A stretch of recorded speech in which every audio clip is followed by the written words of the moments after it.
Namaste, Jay Bharat. I really waited to say this to confirm. 2 days before only, President Trump openly said, I didn't hear the video, I didn't see the video, I didn't hear the speech. But I heard people saying that there was such speech. That was yesterday.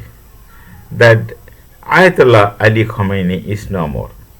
These kind of news keeps floating and you just can't take them for granted.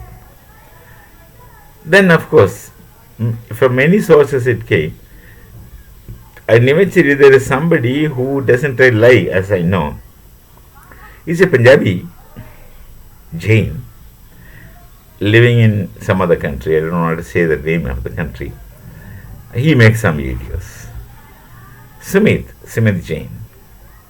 At times I go through his video. I don't sit and watch the entire video many times until it is of my interest. I'm not telling it is good or bad, but I have certain areas of interest where I have wanted to know few things, not much, some indications.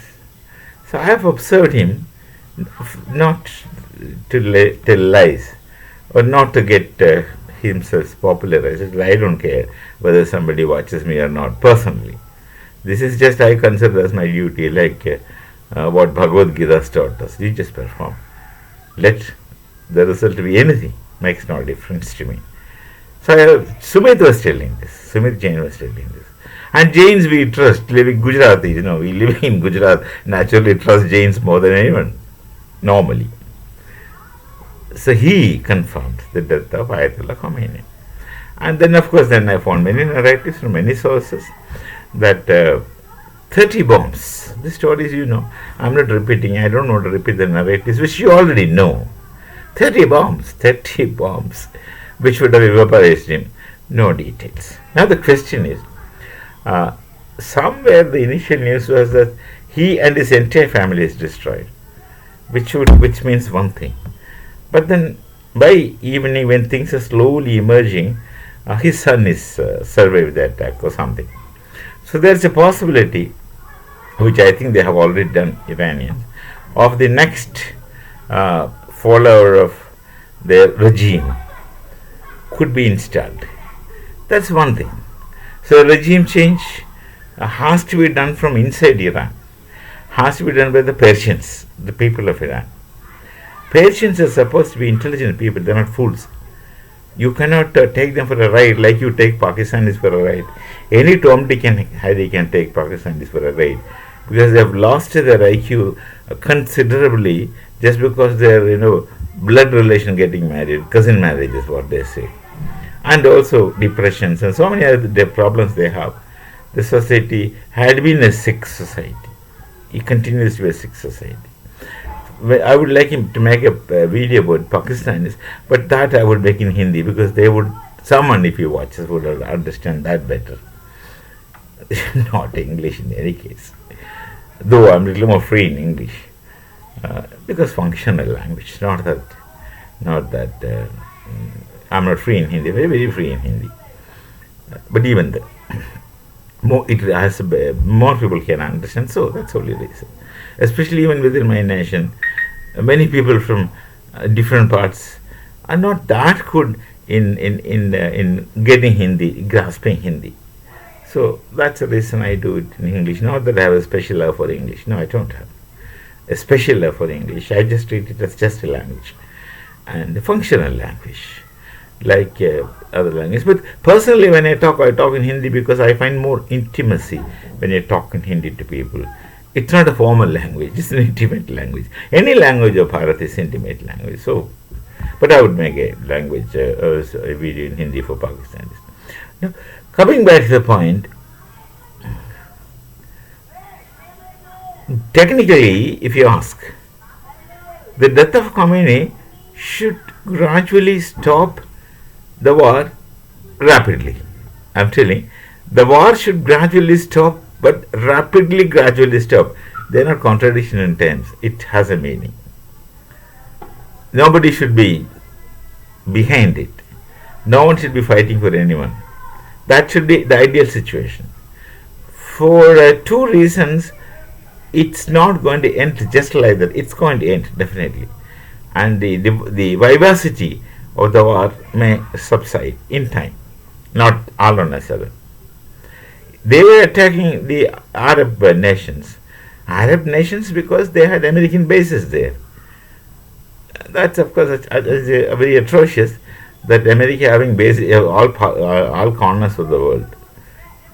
That's ethically not appropriate to my perception.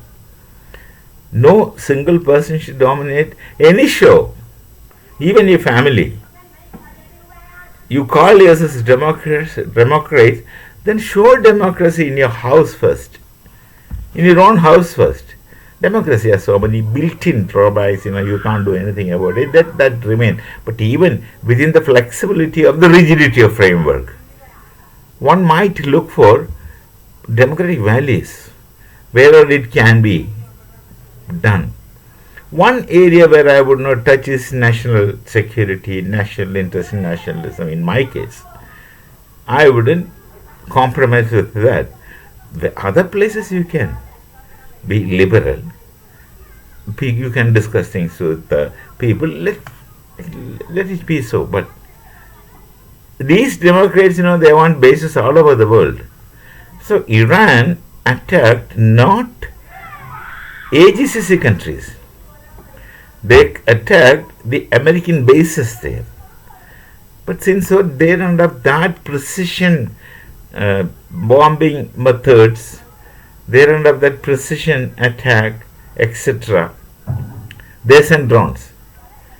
And their drones are very effective and many cases to the point, but not as precise as we might need or they might need. So it may fall here and there. So there's a threat. Otherwise, they were not attacking the Arab nations. They were not attacking Qatar. They were not attacking Bahrain or Saudi or UAE or any such nations. And it's not a Sunni Shia problem. It's a question of American base that they are attacking, which should have stopped at once with the death of Khomeini, but it did not stop. It goes on. One reason is that the Iranian Republican Guards, I think called IRG, something like that, or Iranian Revolutionary Guard, I'm sorry, Republican, that's behind my mind. Iranian Revolutionary Guards, they are on an operating mode. It continues,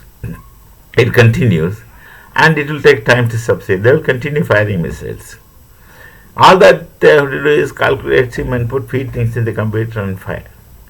That might go on for some time. And they have the supporters of Khomeini, the supporters of IRG. They're upset and agree, naturally. The official TV, Farsi, I don't know. I don't understand. I don't really know. Are they really speaking that Farsi, or it has gone under some evolution? The present language they speak, Persian. I don't know, but because I don't know that language. I have a student, I'll ask her, who is from Iran, to whether this is the case, classical Farsi and the present thing, is there any difference next time when we meet online? So, but they're Persians. Their language, Farsi, Persian language, is rich, because we know, or at least in part we know, that many Sanskrit texts were translated into Persian language in the past. They were scholars, intelligent people, very cultured people, and they have their own culture, and they are the people with history. History should be available to you. Search. I need not to narrate. So these people always loved freedom. Before Khomeini, they were normally living, normal people, friendly with the entire world, and more so with Israel. The people of Iran are not enemies to Israel, and they very clearly say that. And actually the people of Iran are not enemies to anyone. And they are not fundamentalists or radical Muslims. They are Muslims, all right, that's a faith system. And one is free to keep his faith system. One is free to practice his rituals in one's own way, not under imposition. Then religion becomes stupid when it's under imposition when you do things. You should have a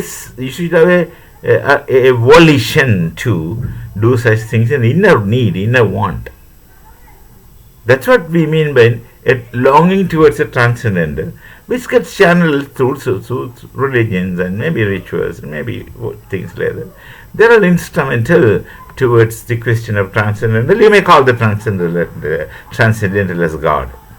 Hindus don't call it as God. Hindus call it as a one ultimate reality. Shapeless, nameless, placeless, etc. Don't confuse our gods and goddesses, which we write with small g, for that ultimate reality.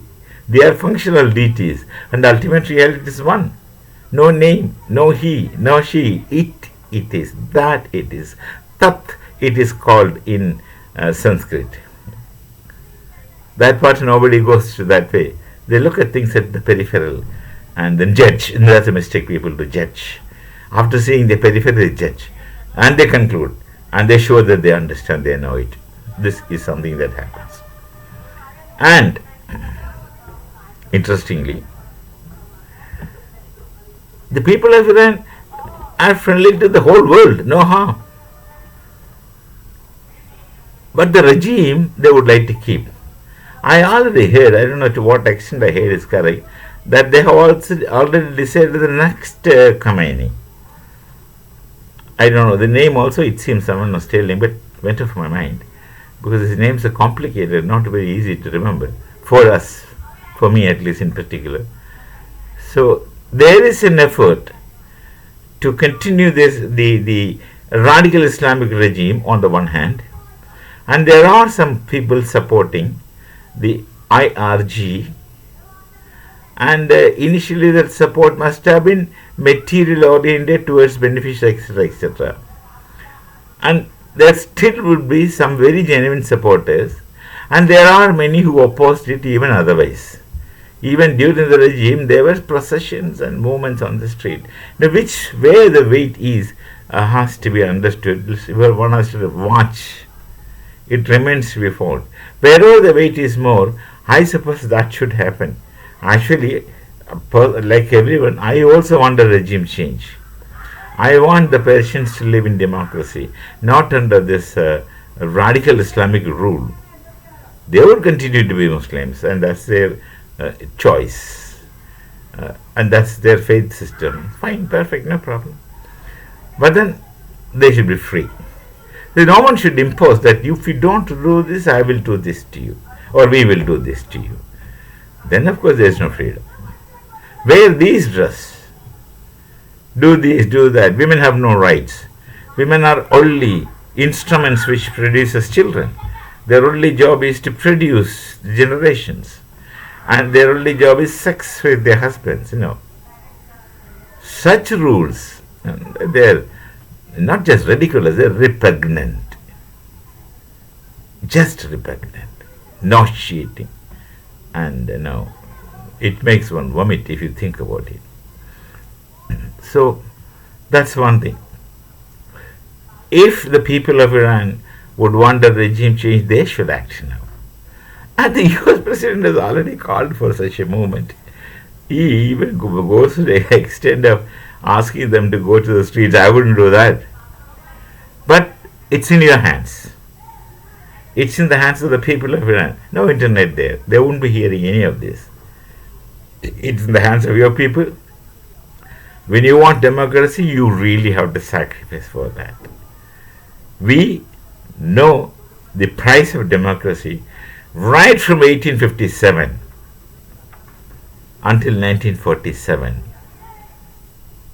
Huge struggle. Great nation, large nation. We struggled, and finally when independence came to us, somebody took chunk of our land in the name of religion. And in the name of religion, when they moved, I'll speak at different other place. I don't want to make it into this video, but see, when they moved, they get fragmented. They don't understand that religion is not a unifying factor. The religion, as they understand, is not a unifying factor, because the religion which does not teach you to coexist. If you speak, Hindu dharma is dharma, not religion. The only text Rig Veda, if strictly, it's not a religious text. The only text that asks you to coexist is the Rig Veda, the last sukta of the 10th mandala. That's the chapter. Rig Veda has 10 chapters, and the last sukta, how would you translate? Verses in the 10th chapter asks you to stay united. You must be getting it in internet and with translation.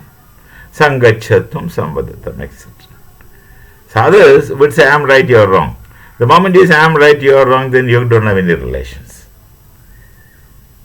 That's one reason. So it's for the people of Iran to live, breathe free air. You really have to fight. We all won our freedom. It's Marx who said, freedom is you won, interestingly. Freedom has to be won.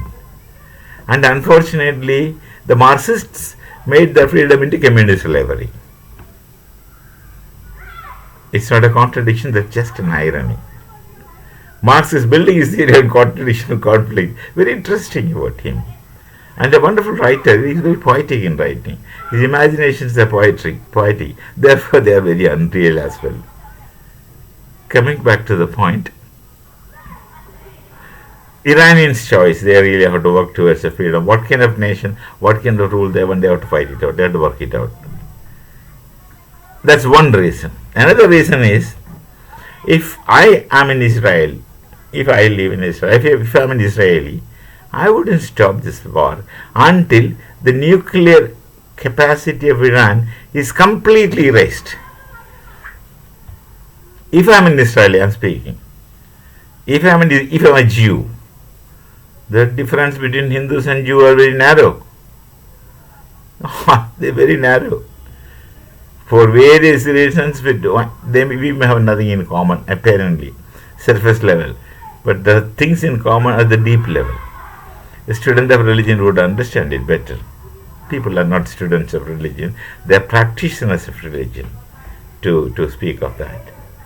So, if I am a Jew, I would not want Israel to stop fighting the war. I would want Israel to make Iran incapable of thinking into any nuclear program except their power and such things. Any nuclear arsenal program. That could be another reason that why the war shall not end soon. Both are not in our hands. Both they have to work out. Israel's, of course, they will work out their own way. Until if Donald Trump doesn't force Israel to withdraw, stop and all, which he does on and often. Let's see how things will turn out. This has become a longer video. That normally I don't like to give such lengthy video. I myself get tired. We shall meet again. Namaste. Jai Bharat, Jai Sri Ram.